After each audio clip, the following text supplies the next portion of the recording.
കഴിഞ്ഞ ഡിസംബറിൽ പെട്ടെന്നൊരു ദിവസമായിരുന്നു ഇവൾ തളർന്നു വീണത്. അന്നെന്തോ ഒരു ലീവുള്ള ദിവസമായിരുന്നു.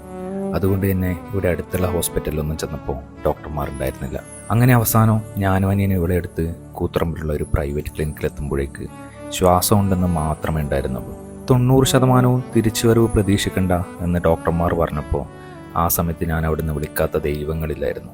അത്യാവശ്യം വേണ്ട ട്രീറ്റ്മെൻറ്റ് നൽകി ഡോക്ടർ ഞങ്ങളെ പറഞ്ഞു വിട്ട് വീട്ടിലെത്തി അമ്മയോട് ഇക്കാര്യം പറഞ്ഞപ്പോൾ അമ്മ ഒരേ കരച്ചിലായിരുന്നു. അമ്മയും ഇവളും തമ്മിൽ ഭയങ്കര കൂട്ടായിരുന്നു.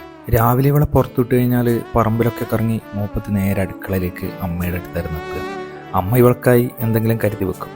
ഒരു റോട്ട് വീലർ ഇനത്തിൽപ്പെട്ട ഡോഗിനെ വീട്ടിൽ കൊണ്ടുവന്നപ്പോൾ അമ്മയോട് പേടിയോടെ പലതും പറഞ്ഞ ഒരുപാട് ആളുകളുണ്ടായിരുന്നു.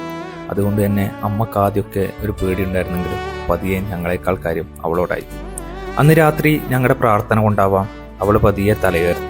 പിറ്റേന്ന് ഞങ്ങൾ കണ്ണൂർ ജില്ലാ ആശുപത്രിയിൽ കൊണ്ടുപോയി ബ്ലഡ് ടെസ്റ്റ് ചെയ്തപ്പോൾ ലിവറും കിഡ്നിയും നല്ല രീതിയിൽ രോഗം ബാധിച്ചിട്ടുണ്ടെന്നും 7 ദിവസത്തെ ട്രീറ്റ്മെൻറ്റിൽ വല്ലതും പറയാൻ കഴിയുമെന്ന് ഡോക്ടർ പറഞ്ഞു.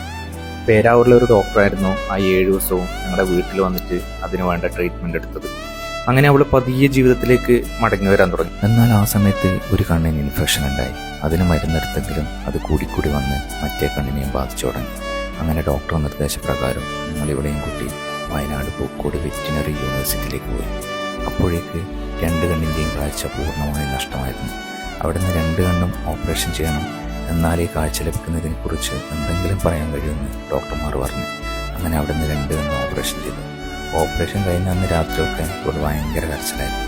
കുറച്ച് ദിവസം കഴിഞ്ഞപ്പോൾ ഒരു കണ്ണിൻ്റെ സ്റ്റിച്ചൊക്കെ പൊട്ടി.